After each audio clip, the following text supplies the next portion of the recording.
পরম দয়াল শ্রী শ্রী ঠাকুরের চরণে জানাই সহস্রকোটি প্রণাম। তৎসহ জগৎজননী লক্ষ্মী স্বরূপিণী শ্রী শ্রী বড়মা ও পরম পূজ্যপাদ শ্রী শ্রী বরদাকেও জানাই আমার অনুরূপ প্রণাম। ইষ্টপ্রাণ শ্রদ্ধেয় সকল দাদা ও মায়েদের আরও একবার শুভ শ্রাবণ মাসের 29তম দিনের আন্তরিক প্রণাম ও আনন্দিত জয়গুরু। হাতে গুনে মাত্র আর দিন তিনেক, আর তারপরেই শ্রাবণ মাসে অন্তিম যবনিকা টানতে হবে। কিন্তু তাই বলে আমরা মাতৃ সম্মেলন কিন্তু বন্ধ রাখবো না। বছর বছর ঘুরে আসবে এই শ্রাবণ মাস, তেমনি মায়ের পুজোয় আমরা নিত্য নৈবেদ্য ডালি সাজিয়ে ঠিকই রেখে দেব। শ্রী শ্রী বড়মার সম্পর্কে অনেক রকম কথাই আমরা বলেছি, অনেক কিছু তার সম্বন্ধে জানতে পেরেছি, চেষ্টা করেছি তার দেখানো আদর্শে, তার কথার মধ্যে দিয়ে চলার, সংসারে নিজেকে টিকিয়ে রাখার। আজও শ্রী শ্রী বড়মার কিছু সম্বন্ধে বলবো। তার আগে কিন্তু আমি বলে রাখি, শ্রী শ্রী ঠাকুর যখন মেডিকেল পড়তে যান তখন শ্রী শ্রী বড়মার উদ্দেশ্যে অনেকগুলো পত্র উনি লিখে পাঠাতেন। আবার শ্রী শ্রী বড়মাও সেই পত্রগুলি শ্রী শ্রী ঠাকুরকে ঘুরিয়ে জবাব দেওয়ার জন্য বলতেন। আর সেই নিয়েই আজকে থাকবে আমার বিষয়, আজকের আলোচ্য বিষয়। তাহলে শুরু করা যাক। মানুষ যখন খুব বড় কোনো কিছু সম্বন্ধে ধারণা করতে চায় তখন তাকে অনেক সময়ই অন্য কোনো বড় একটা কিছুর সাথে তুলনা করতে হয়, যাতে অমাপ্য সেই বড়র বিশালতা সম্বন্ধে মোটামুটি একটা ধারণায় সে উপনীত হতে পারে। শ্রী শ্রী বড়মার সম্বন্ধে কিছু ভাবতে গেলেই আমার মনে আসে মহাসাগরের কথা। মহাসিন্ধু যেমন আপন অস্তিত্বের আশ্চর্য সরসতায় মৃত্তিকাকে নিরন্তর অবগাহন করাচ্ছে, প্রাণরসের অজস্র যোগান দিয়ে সৃষ্টিকে রক্ষা করে চলেছে বিশ্ব সৃজনের সেই প্রথম কাল হতে, পরস্পর বিচ্ছিন্ন সমস্ত দ্বীপ দেশপুঞ্জের মাঝে সংযোগের মহা সেতু রচনা করে দাঁড়িয়ে আছে প্রবহমান কলগাম্ভীর্যের প্রসন্ন কৌতুকে। আমাদের বড়মাও তো তেমনই।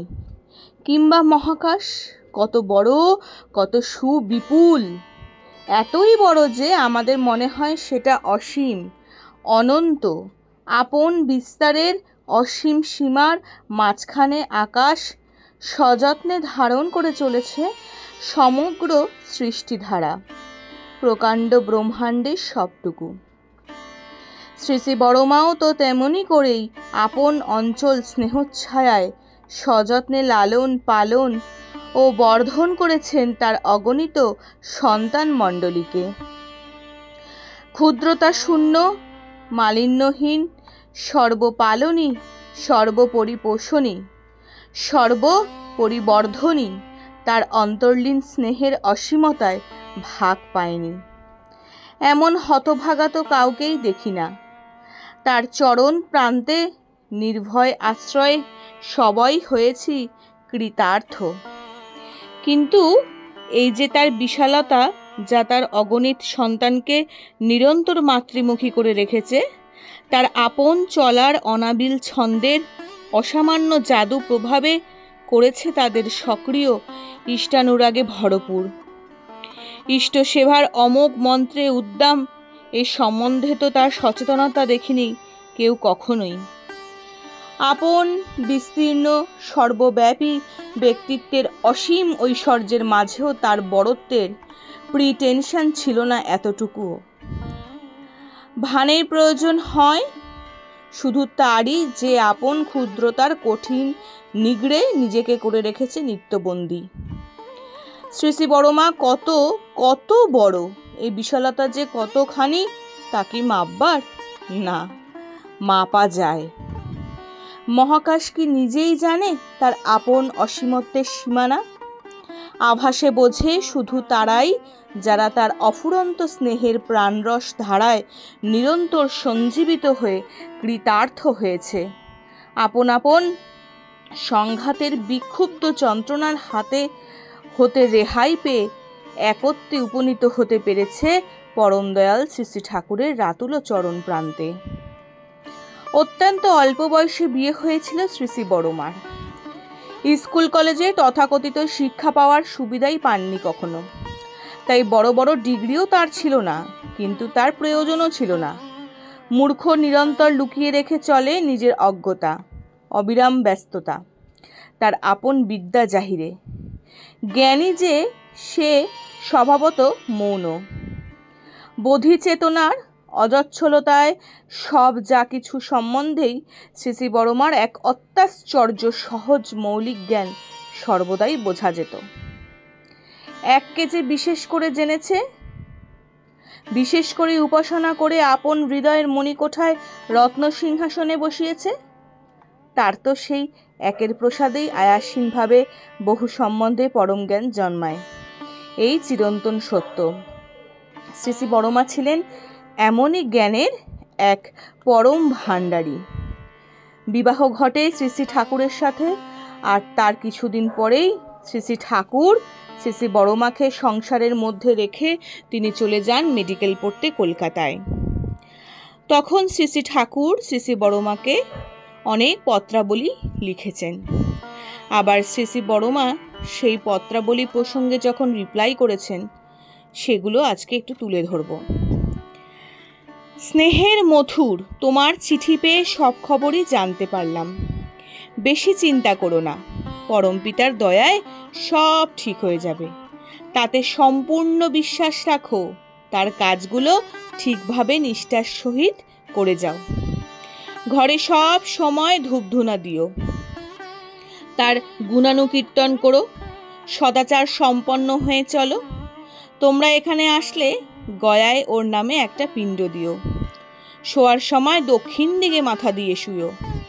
একটা ওষুধ পাঠালাম, দিনকে আমি সব বলে দিচ্ছি, যেমনভাবে বলা আছে সেইভাবেই চলো। তোমার ছেলে মেয়ে বউ সবাইকে কেমন আছে, এখন তোমার শরীরের অবস্থা কেমন, সকলে আমার স্নেহাশিস নিও। ইতি তোমাদের বড়মা। কল্যাণ বরেশু, তোমার পত্র পেলাম। আজ কয়েকদিন ধরেই ঠাকুরের শরীর খারাপ, জ্বর সর্দি কাশিতে ভুগছেন, তাই এখন তার কাছে কোনো কথা জানানো সম্ভব হচ্ছে না। বাগানের ওই ডাক্তার যদি ভালো অভিজ্ঞ হন, তাহলে তাকে দিয়ে তোমার চিকিৎসা করাতে পারো, তাতে সুবিধা হবে। ঠাকুরও তাই বলে থাকেন। এখানে সব ঘরেই প্রায় অসুখ, নানা ঝামেলায় আমারও শরীর মন ভালো না, আমার স্নেহাশিস নিও। ইতি তোমাদের বড়মা। কল্যাণ বরেশু, পত্র পেলাম। তোমার যদি প্রমোশন হয় সে তো ভালো কথা। কবে কোথায় তোমাকে পাঠাচ্ছে জানতে পারলে লিখো। যেখানেই থাকো সেখানে তোমার পরিবেশ যেন তোমাকেই চায়, এমনভাবে করে তোলা লাগে। আমার শরীর মোটামুটি এক প্রকার, ঠাকুরের শরীর একটু ভালোর দিকে। স্নেহাশিস নিও। ইতি তোমাদের বড়মা। কল্যাণ বরেশু, তোমার চিঠি পেলাম। তোমার আগের চিঠির উত্তরও আমি দিয়েছি। না পাওয়ার কারণ ঠিক বুঝলাম না। এখানকার নানা গোলমেলে আমার মন ও শরীর মোটেই ভালো না, তাই এবারে উত্তর দিতে একটু দেরি হয়ে গেল। তোমার বদলি এতদিনে হয়ে গেছে বোধহয়। বদলি হলে যদি কাজের পক্ষে সুবিধা হয় তাহলে আপাতত তা নেওয়াই ভালো। সমস্ত অসুবিধার মধ্যেও কিভাবে সুবিধা করে নিতে পারো তার চেষ্টা করতে হয়। আশা করি কুশলেই আছো সবাই। শ্রী শ্রী ঠাকুর ভালো আছেন। মাঝে মাঝে তোমাদের খবরাখবর দিও, আমার স্নেহাশিস নিও। ইতি তোমাদের বড়মা।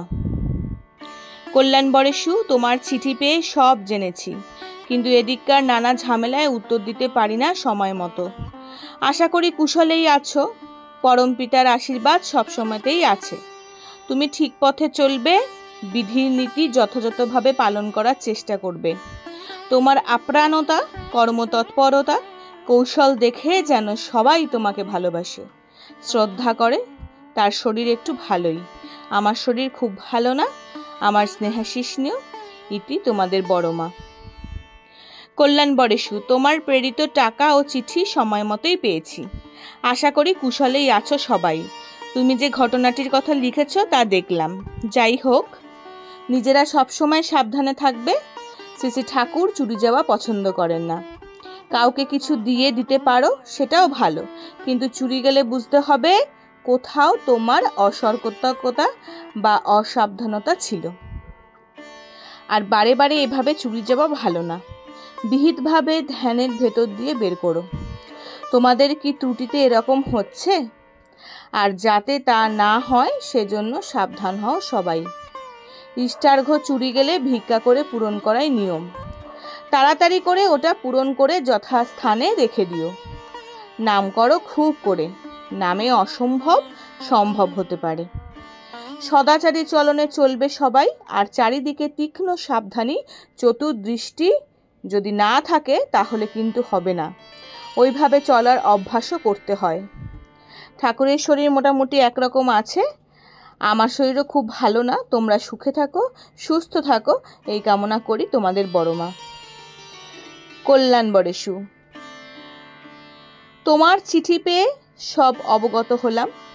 জানো তো, যতই আসুক আপদ বিপদ, যেমনই হোক প্রাণ, ইষ্টভৃতি আনতে পারে সবার পরিত্রাণ। নিজে সেইভাবে চলবে। তোমার সব কাজে ওই ইষ্টের ভরণ পোষণ ছাড়া যেন কিছুই না থাকে। ঠিকমতো ইষ্টভৃতি করলে মানুষ মৃত্যু থেকেও রক্ষা পায়। তোমার ইষ্ট যেমন চান সেইভাবে যদি চলো, আগ্রহ সহকারে অটুট অনুরাগ নিয়ে, তাহলে দেখতে পাবে বহু অজানা ভবিষ্যৎকে তুমি আগে থাকতেই জানতে ফেলেছ। সাবধান হতে পারবে তখনই, ভয় পেও না, ঘাবড়ে যেও না। শ্রী ঠাকুর বলেন, বিপদ ভেবে ঘাবড়ে যায়, জানিস আপদ তাকে খায়। শক্ত হয়ে দাঁড়াও, সমস্ত বাধাকে কাটিয়ে উঠতেই হবে। মানুষের সাথে এমন ব্যবহার করবে যাতে তাদের ভালো হয়। প্রত্যেকেই ভালোবাসতে পারো, কিন্তু তোমার সতর্ক সন্ধানী চোখ যেন ঠিক থাকে। আমার শরীর ওই রকম, একই রকম। তোমাদের কুশল দিও, আমার স্নেহাশিস নিও।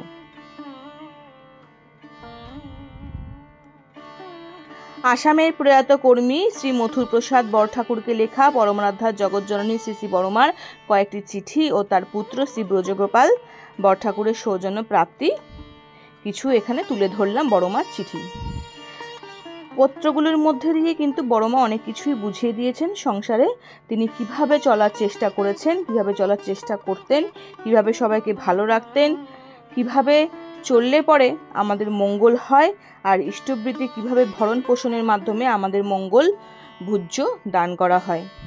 ইষ্টবৃত্তি করলে অনেক বিপদ থেকে আমরা রক্ষা পেতে পারি। অজানা বিপদ যেগুলো আমাদের হাতছানি দেয়, সেখান থেকে আমরা বেরিয়ে আসতে পারি, নিজেদেরকে বের করে নিয়ে এসে খুব সুন্দরভাবে উন্নতি উজ্জ্বলের দিকে দিন কাটাতে পারি। আজ এই পর্যন্তই। সবাইকে জানাই আরও একবার আমার প্রণাম ও জয়গুরু। সবাই ভালো থাকবেন। জয়গুরু বন্দে পুরুষোত্তমম।